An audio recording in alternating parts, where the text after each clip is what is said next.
जा रहा है। और जो मांगा है बहुत ज्यादा इंटरेस्टिंग है, तो इसको पूरा देखना। एपिसोड की स्टार्ट में हमें कंपनी को दिखाया जाता है और रात का समय होता है और एक जो एम्प्लॉय होता है वो ओवर टाइम कर रहा होता है और वो कहता है बिना पैसे बिना बिजली और बिना गर्लफ्रेंड के ओवर टाइम करना ये मेरी आदत बन चुकी है। और अगली सीन में उस कंपनी के अंदर का सीन दिखाया जाता है और जो लड़का बैठा होता है और कहता है मेरी जो लाइफ है वो बिल्कुल ही जंड है। इस कंपनी में काम करते हुए मुझे इतने साल हो गए लेकिन मेरे पास अभी भी कुछ नहीं है और मुझे सबसे ज्यादा काम करना पड़ता है। वो कहता है मेरे बॉस ने मुझे प्रोजेक्ट दिया है 996 नाम का, उसको मुझे सेव करना है। और ओवर टाइम करने की वजह से जो लड़का होता है उसकी तबीयत बहुत ज्यादा खराब हो जाती है और काम करते करते वो कहता है कि एम्बुलेंस का इंतजार भी नहीं कर सकता, मुझे लग रहा है मैं टपक जाऊंगा। लेकिन कैसे भी करके जो उसका जो प्रोजेक्ट होता है उसको वो सेव कर लेता है। वो इतना ज्यादा थक गया होता है कि जो प्रोजेक्ट होता है वो सेव होता है वो लैपटॉप के ऊपर गिर जाता है। और वो मरते मरते कहता है मैं इस जीवन में तो कुछ नहीं कर पाया लेकिन अगले जीवन में मैं खाते पीते और प्यार करते करते मरना चाहता हूँ। उसको लगता है कि वो मर गया होता है लेकिन जो उसकी सोल होती है वो दूसरे वर्ल्ड में एक नई बॉडी में चली जाती है और वो कहता है मैं अभी मरा नहीं, आई थिंक मैं जिंदा हूँ। और यहाँ से होती है हमारी मेन कहानी स्टार्ट। कहानी को स्टार्ट करने से पहले एक छोटा सा इंट्रो हो जाए।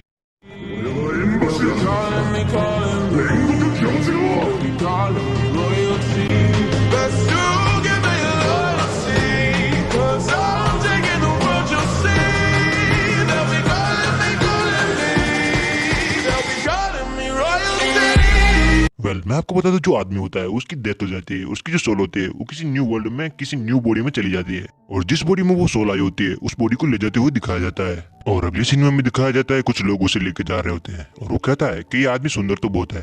तभी दूसरा साथी उसकी बात को टालता है और कहता है कि ये भारी भी बहुत है। तभी उनका दूसरा साथी कहता है इसकी किस्मत ही बहुत ज्यादा खराब है। और वो कहता है अपने चेहरे और अपने पैसों को संतुलित करके रखना चाहिए। और वो कहता है ये आदमी अब ऐसी जगह पे पहुंच चुका है जिससे ये वापस कभी नहीं आ सकता। और यहाँ पे इंटरेस्टिंग बात तो यह है कि जो बॉडी होती है इसको एक लड़की खरीदने वाली होती है, पता नहीं इसके साथ क्या करेगी, समझ रहे हो ना भाई लोगों। और उनका दूसरा साथी कहता है यहाँ पे सबसे ज्यादा बदकिस्मत तो मिस सू है क्योंकि वो इस मरे हुए आदमी की बॉडी को खरीद रहे हैं और अपने पैसों की बर्बादी कर रहे हैं। ये आदमी तो मरा हुआ है तो मिस सू इसके साथ एंजॉय भी नहीं कर पाएंगी। और उसका साथी कहता है नहीं ये हमारे लिए भी अच्छा हो सकता है क्योंकि ये आदमी तो मरा हुआ है, क्या पता मिस सू के साथ हमें चांस मिल जाए, हमारे मजा हो जाए। और ये ट्रिकी वाली सोच लेके ये सारे हंसने लगते हैं। वो सारे अपनी मंजिल की ओर जा रहे होते हैं। जो कॉफिन होती है वो थोड़ी बजने लगती है और कॉफिन की आवाज सुन के सारे शॉक हो जाते हैं। वो बोलते हैं ये क्या हुआ। और अगली सीन में भी दिखाया जाता है उस कॉफिन को तोड़ के जो हमारा मेन कैरेक्टर होता है वो बाहर निकल जाता है और वो कहता है ली लुआन फिर से आ गया। और अगली सीन में भी दिखाया जाता है वो सारे ली को देख ही रहे होते हैं। ली को देख के वो सारे डर जाते हैं और वो चारों तरफ भागने लगते हैं। और उसका साथ कहता है कि तुम्हारी बात है, तुम मुझसे ऐसी ऐसी बातें कर रहे थे कि वो वापस जिंदा हो गया। और वो बोलता है कि फालतू की बातें मत करो, ये एक भूत है, भागो और अपनी जान बचाओ। ली उन लोगों को देखता है और कहता है तुम लोग भागो मत, मुझसे डरो मत, मैं तुम लोगों से कुछ सवाल पूछना चाहता हूँ। और वो कहता है सबसे पहले मैं इस बॉडी में कैसे आया। तभी उसको धीरे धीरे सब कुछ याद आने लगता है। तभी उसको याद आता है ये जिसकी बॉडी होती है उसका पूरा नाम होता है ली लुआन। और ली की जो फैमिली होती है वो मिट्टी से बर्तन बनाने का काम करते थे, इसी वजह से वो बहुत ज्यादा फेमस भी थे।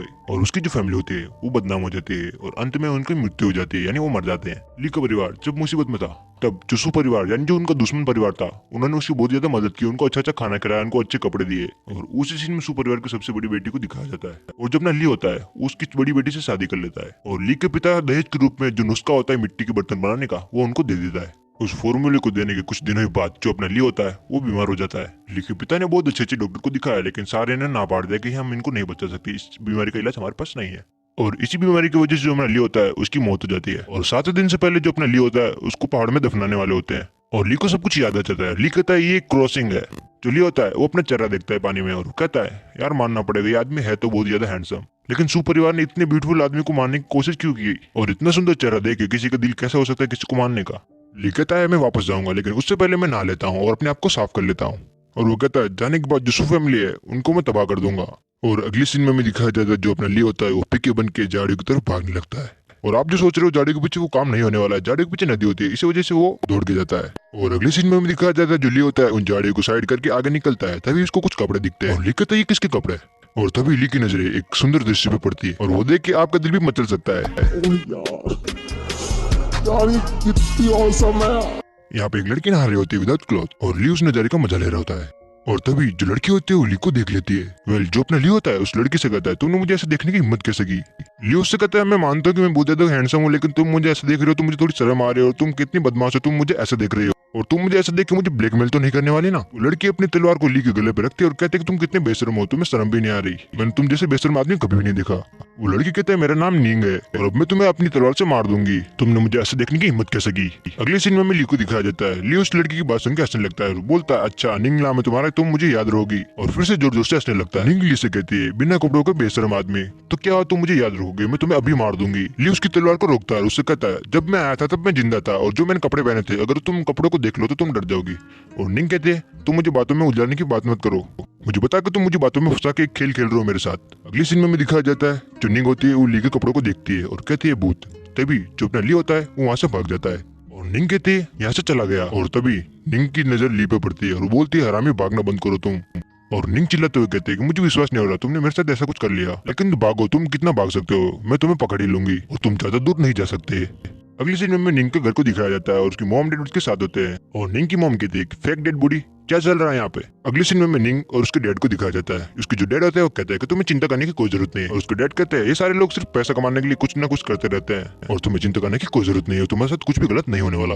और निंग के जो डैड होता है वो कहता है कि ऐसा तो हो ही नहीं सकता कि वो जिंदा हो, क्योंकि मैंने अपने हाथों से उसकी शराब में जहर मिला दिया था और उसने मेरे आंखों के सामने उसको पिया था और अब तो कोई चांस नहीं है कि वो जीवित हो। निंग अपने डैड से कहते हैं सिर्फ उस नस्ल को प्राप्त करने के लिए हमने उसको मार दिया, कि हमने गलत नहीं किया और ये संभव नहीं है कि दूसरे जो परिवार है वो हमारे बारे में ऐसा ऐसा सोचेंगे, बातें बनाएंगे।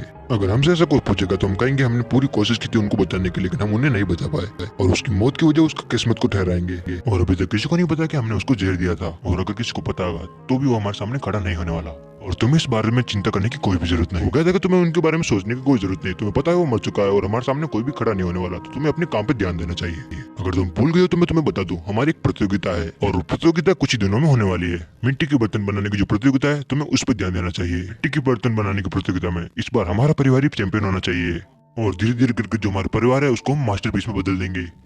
निंग कहती है कि आप सही कह रहे हैं पिताजी, मैं फालतू में ऐसा सब सोच रही हूँ। वो बेचारा तो मर चुका है और वो चाहकर भी उस ताबूत से बाहर नहीं निकल सकता। और तभी निंग के कंधे पे कोई हाथ रखता है और वो कहता है अगर कोई निकल जाए तो तुम क्या कर सकते हो। और ली को अपने पीछे देख वो दोनों डर जाते हैं और दोनों डरे हुए कहते तुम यहाँ कैसे आए, तुम्हें तो मेरे डैड ने मार दिया था। ली कहता है हाँ मैं मर गया, मैंने कुछ भी नहीं किया था लेकिन तुमने मुझे मार दिया। और ली कहता है बूढ़े आदमी और मैं तुम्हारे पूरे परिवार को मार दूंगा। और ली कहता है तुमने जो भी किया तुम्हें उनकी सजा मिलने वाली है, मैं तुमसे अपना बदला लेकर रहूंगा। निंग का जो डैड होता है वो नीचे गिर जाता है और कहता है मैंने तुम्हें अपने हाथों से जहर मिला के दिया था तुम्हारे शराब में, लेकिन तुम जिंदा कैसे हो सकते हो ली। और अगले सीन में भी दिखाया जाता है जो निंग का जो डैड होता है वो बेहोश हो जाते हैं और अगले सीन में निंग और ली को दिखाया जाता है और जो निंग होती है वो ली से कहती है कि तुम मेरे पास मत आओ, हम दोनों ने शादी तो नहीं की लेकिन हम दोनों ने एंगेजमेंट की थी, तो तुम मेरे पास मत आओ, इसी कारण मैंने कुछ भी नहीं किया, ये सब मेरे पिताजी का काम है। ली निंग से कहता है कि तुम भागना बंद करो। जो निंग होती है उसको इतना ज्यादा डर लगता है कि वो वहीं भी टॉयलेट कर लेती है और ली उससे कहता है ओ माय गॉड तुमने तो यहीं भी टॉयलेट कर दिया। और अगली सीन में भी दिखाया जाता है जो ली होता है अपने मुंह से उस मास्क को निकाल लेता है और कहता है कि वेल मेरा मतलब ये नहीं था कि मैं तुमको इतना डराना चाहता हूँ। और ली अपने आप से कहता है क्या ये मैं गलत कर रहा हूँ, क्या मुझे ऐसा लग रहा है कि मैं बुरा आदमी हूँ, मैं गलत काम कर रहा हूँ, मैं महिलाओं को धमका रहा हूँ। हमें मानता हूँ इन लोगों ने मेरे साथ गलत किया लेकिन धमकाना लड़कियों को ठीक नहीं रहेगा। और ली कहता है कि थोड़ा टाइम तक मुझे अच्छा लग रहा था ये सब करना। ली कहता है कि मैं तो तुम लोगों से छोटा सा मजाक कर रहा था और वैसे मैं यहाँ पे ये कहना आया हूँ कि हमारी शादी है वो नहीं होने वाली। और ली जाते हुए कहता है कि जाओ किसी और को ढूंढ लो शादी के लिए। और अगली सीन में दिखाया जाता है जो ली होता है वो जा रहा होता है और जो निंग होती है उसको देख रही होती है। मिलते हैं अगले एपिसोड में, बाय, सायोनारा।